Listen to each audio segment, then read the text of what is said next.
Developmental dysplasia of the hip confuses a lot of doctors as well as patients. Let's explain. Hello, I'm Gavin Spence, children's orthopedic surgeon originally from London, now working at Burjeel Hospital for Advanced Surgery in Dubai. Welcome to this video, which is part of the Children's Orthopedic series. I'm here every week discussing conditions that people find confusing or are just looking for more information about. If you have a suggestion for a topic you'd like us to include in this series, please comment and let us know. We'd love to hear from you. You'll find a link to all of our videos as well as loads more information on these conditions on our website. There's a link in the description below. So developmental dysplasia of the hip, or DDH, is not one condition, it's actually a spectrum of conditions from, at one end, a hip that is dislocated and will not go back into the joint, through at the other end to a hip which is in the joint but just shows some subtle abnormalities on an ultrasound scan. And in between the two are what are usually called clicky hips, so hips that can be persuaded in and out of the joint with the right sort of manoeuvres. So all part of the same condition, just varying in terms of severity.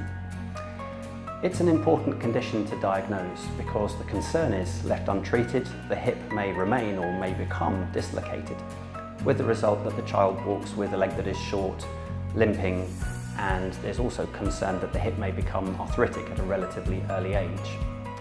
It's also important to diagnose this condition early because, as a general rule, the earlier we diagnose it, the simpler and more straightforward and safer the treatment is. However, it's kind of easier said than done because this isn't a painful condition and the signs in young children of a hip problem are actually pretty subtle unless you go looking for them. And that, of course, is the reason why all newborn children have their hips checked to see if there's a problem there. But as I say, the signs are actually quite subtle. And there are some children whose hip problem is not picked up at birth, and in them it's not usually until they start to walk that it becomes apparent there's a problem there at all. And when they do that, they often walk with the foot pointing out or up on their toes, or with a characteristic lurching gait where they sway over the affected side. Even those signs can be surprisingly subtle, particularly if both hips are affected, and there are some children who get all the way through to adulthood with dislocated hips and nobody was any the wiser. In terms of treatment, the principles of the treatment are actually the same regardless of the age. What we're trying to do is to get the ball back in the socket and keep it there long enough for it to stabilise, and then we hope that putting the ball and socket together again provide the stimulus for the hip to develop and catch up on lost time. So the only thing that really changes is the method by which we achieve these goals. So as a general rule, in children up until the age of 6 months, we can usually avoid operations, in fact, and they're treated with special types of harnesses or splints. There are various designs. What they share in common is they try to reposition the ball in the socket, and they're pretty good at stabilizing the hips, actually. Perhaps unsurprisingly, they're most effective in the more mild forms of the condition, but nevertheless, that's where most surgeons would start their treatment. Children have to wear these splints initially 24 hours a day, so you can imagine looking after a newborn in a splint like that. There's a few techniques that you need to learn and your medical team will help you out with that. If the problem is diagnosed after the age of 6 months, or if the harness treatment has failed to stabilise the hip, then most surgeons are going to recommend that an anaesthetic will be necessary in order to get the hip back into the joint. And then a special plaster cast called a hip spiker will be necessary to keep it there while it stabilises for a period of around about 6 weeks to 3 months, depending. And there are, in addition, a number of other procedures that can be done in addition to the anaesthetic and to the cast in order to try and increase the chances of successful treatment. So, for example, in a child who is already walking, probably most surgeons would suggest an operation is necessary to open the hip joint and physically relocate the ball in the socket, taking away all the obstacles that normally hold it out, because by that age the hip has usually become quite fixed in its ways. And there are also a number of operations that can be done to the bones around the hip joint, and this is where a lot of the confusion arises.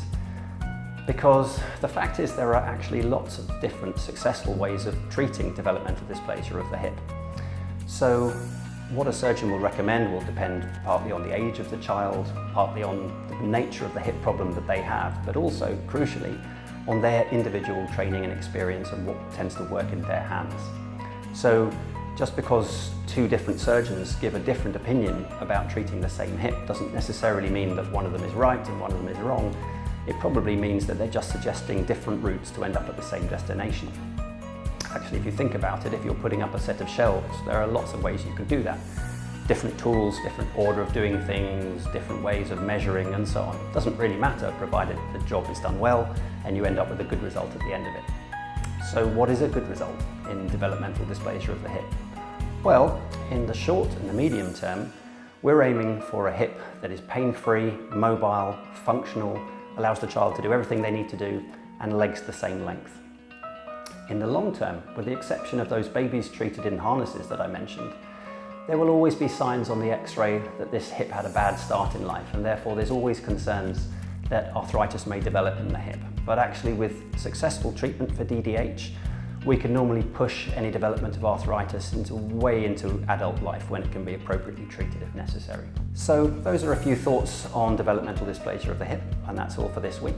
If you have any questions arising from topics raised in this video, please put them in the comments and I'll respond as soon as I can. If you found the video helpful, please hit that like button, share it with anybody else you think might be interested, and subscribe to our channel. And I'll be back next week with another video in the Children's Orthopedic series, taking kids stuff seriously.